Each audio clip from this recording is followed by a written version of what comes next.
Tu l'as ratée. Elle t'a donné le feu vert, elle a ouvert une brèche dans son armure sociale, et tu es resté là, aveugle, figé dans tes certitudes ou ta peur.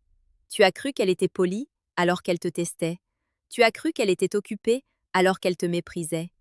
La vérité est plus brutale que tu ne l'imagines. La plupart des conseils que tu as entendus jusqu'ici, ces méthodes de séduction de salon, ces astuces de manipulateurs de bas étage, ne sont que des bruits de fond destinés à te maintenir dans la matrice de la médiocrité. Ils te disent d'être gentil, d'être présent, d'être rassurant. Mais le monde ne appartient pas aux rassurants. Il appartient à ceux qui voient à travers le voile. Bienvenue sur Amour stoïque. Aujourd'hui, je vais ouvrir ton troisième œil social. Je vais t'apprendre à lire l'invisible, à décoder les vibrations silencieuses et à comprendre que ton silence est l'arme ultime pour savoir si elle t'aimait vraiment ou si tu n'étais qu'une ressource, un tampon émotionnel dans son désert affectif. Marc Aurèle écrivait dans ses Pensées que tout ce que nous entendons est une opinion, non un fait, et que tout ce que nous voyons est une perspective, non la vérité. Pour l'homme moderne, le piège est là. Tu vois ses sourires, tu entends ses excuses, et tu les prends pour la réalité. Le stoïcien, lui, ne s'arrête pas à la surface de l'eau. Il regarde ce qui rampe au fond. Il observe avec une froideur chirurgicale. Il ne cherche pas à être aimé, il cherche à être lucide. Car dans cette jungle de relations liquides, la lucidité est la seule forme de survie. Si tu restes dans l'illusion, tu finiras dévoré, le cœur en miettes et le portefeuille vide.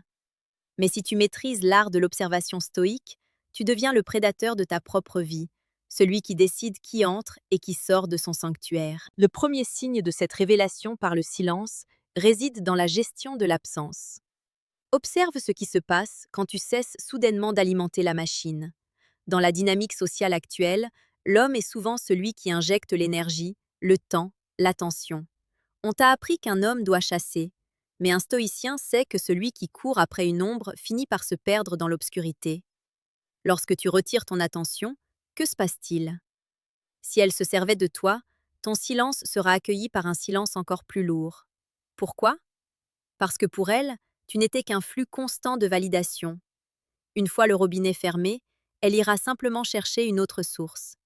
Si elle t'aimait, ton silence créera un vide, une angoisse existentielle, une réaction qui cherche à rétablir le contact non pas pour ce que tu donnes, mais pour ce que tu es. L'observateur ne pose pas de questions. Il crée le vide et regarde qui essaie de le combler. Cela nous amène au deuxième point crucial, la réactivité émotionnelle lors des micro-conflits. Une femme qui se sert de toi utilisera tes silences pour te culpabiliser. Elle transformera ton besoin de recul en une agression. C'est ici que tu dois faire preuve d'une analyse froide. Si elle ne cherche jamais à comprendre le pourquoi de ton retrait, mais qu'elle se contente de pointer du doigt ton manque de présence, elle protège ses intérêts, pas votre relation. C'est exactement le concept de miroir froid que je détaille en profondeur dans le manuel brutal du séducteur stoïque. Au chapitre 4, j'explique comment renvoyer à l'autre sa propre image sans dire un mot. Si tu ne possèdes pas cette clé, tu resteras la proie de ces tests de culpabilité. Tu penseras que tu es le problème, alors que tu n'es qu'une victime de sa stratégie de manipulation émotionnelle.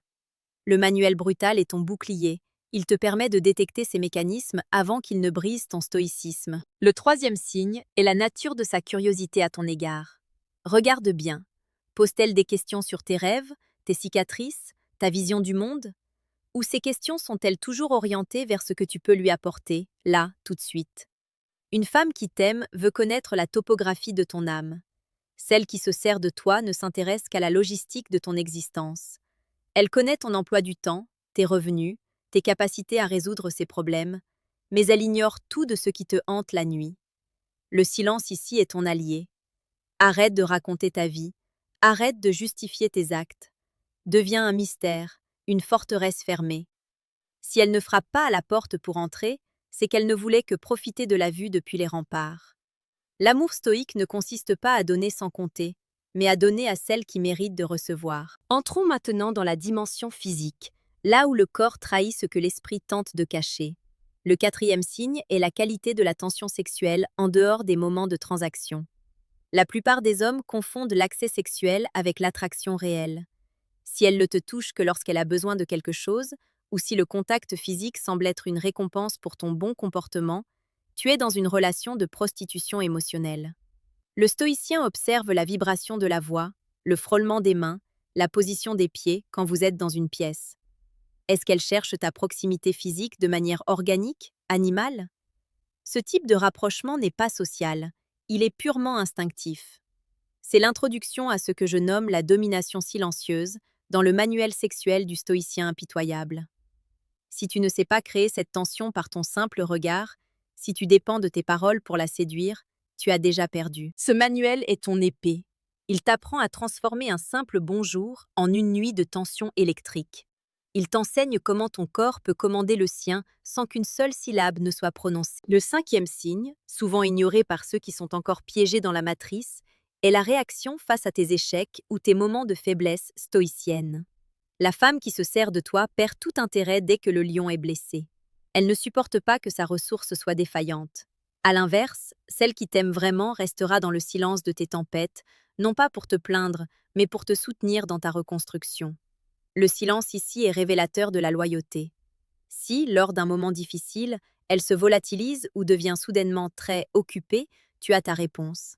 Elle ne t'aimait pas, elle aimait l'image de puissance que tu lui renvoyais. Le manuel brutal du séducteur stoïque t'apprendra à rester hermétique, à ne jamais montrer tes failles avant d'avoir testé la solidité de son engagement. C'est une nécessité vitale pour ne pas finir détruit par une prédatrice de confort. Sixième signe. L'investissement du temps non productif. Une femme qui t'utilise calcule son temps. Chaque heure passée avec toi doit rapporter un bénéfice. Un restaurant, une sortie, une aide quelconque, une validation sur les réseaux sociaux. Si tu proposes une soirée de pur silence, une marche sans but, une présence brute sans artifice, et qu'elle s'ennuie ou cherche à s'échapper, alors tu n'es qu'un divertissement. L'amour authentique supporte le vide. Il se nourrit de la simple coprésence de deux êtres. L'homme stoïque n'est pas un clown. Il n'est pas là pour amuser la galerie. Il est un centre de gravité. Si elle ne peut pas graviter autour de toi sans que tu ne fasses d'efforts pour la retenir, laisse-la partir dans le vide intersidéral de ses propres insécurités. Le septième et dernier signe est peut-être le plus subtil, mais le plus puissant. C'est la manière dont elle parle de toi quand tu n'es pas là, et comment cela transparaît dans son regard à ton retour. C'est la vibration de respect. Le respect est le socle de l'amour stoïque. Si elle se sert de toi, elle te respecte autant qu'elle respecte un outil. Utile tant qu'il fonctionne, jetable dès qu'il s'émousse. Si elle t'aime, elle te regarde avec une forme de crainte sacrée, une reconnaissance de ta valeur intrinsèque. Cette reconnaissance passe par le regard. Dans le manuel sexuel du stoïcien impitoyable, je traite de l'art du regard prédateur, celui qui soumet par la seule puissance de l'intention. Si tu n'as pas ce regard, tu ne seras jamais respecté, tu seras seulement utilisé. Tu es à la croisée des chemins. Tu peux continuer à naviguer à vue, à te laisser porter par les courants de tes émotions et à être le jouet de femmes qui ont compris tes faiblesses avant même que tu ne les identifies. Ou tu peux choisir de devenir cet observateur, cet homme de marbre qui ne laisse personne manipuler son destin. Le silence n'est pas une absence de communication, c'est la forme la plus pure de la communication stoïque. Il révèle les cœurs, il démasque les traîtres, il sanctifie les alliés. Mais savoir lire les signes ne suffit pas. Il faut savoir agir, il faut savoir protéger ton esprit et dominer par ton corps. Je ne te demande pas si tu veux acheter ces livres, je te demande qui tu veux être. Veux-tu rester cet homme invisible, cet homme que l'on utilise pour remplir les trous d'une vie médiocre, ou veux-tu devenir le maître de ton arsenal? Le premier lien en description est ton bouclier, le manuel brutal du séducteur stoïque. C'est ton cerveau qui en a besoin. C'est l'antidote à la naïveté, la fin de ton aveuglement. Le deuxième lien est ton épée, le manuel sexuel du stoïcien impitoyable. C'est pour ton corps, pour ta puissance, pour que plus jamais une femme ne t'oublie après t'avoir rencontré. Si tu ne fais rien, demain sera identique à aujourd'hui. Tu continueras à donner ton énergie à des ombres qui ne te rendront rien. Tu continueras à te demander pourquoi le désert affectif s'étend autour de toi. La médiocrité est un choix confortable, mais elle finit toujours par une amertume que même le temps ne peut effacer. Rejoins l'élite, rejoins ceux qui ont décidé de voir la réalité en face, aussi brutale soit-elle. Abonne-toi à Amour Stoïque. Ici, on ne caresse pas dans le sens du poil, on forge des hommes. Reste dans le silence, observe, et n'oublie jamais, la vérité ne se trouve pas dans ce qu'elles disent, mais dans ce qu'elles font quand tu ne dis plus rien. Le monde appartient à celui qui sait se taire pour laisser l'univers parler à sa place. Ton silence est ton trône. Ne le quitte pour personne. La lumière viendra de ton ombre. À bientôt.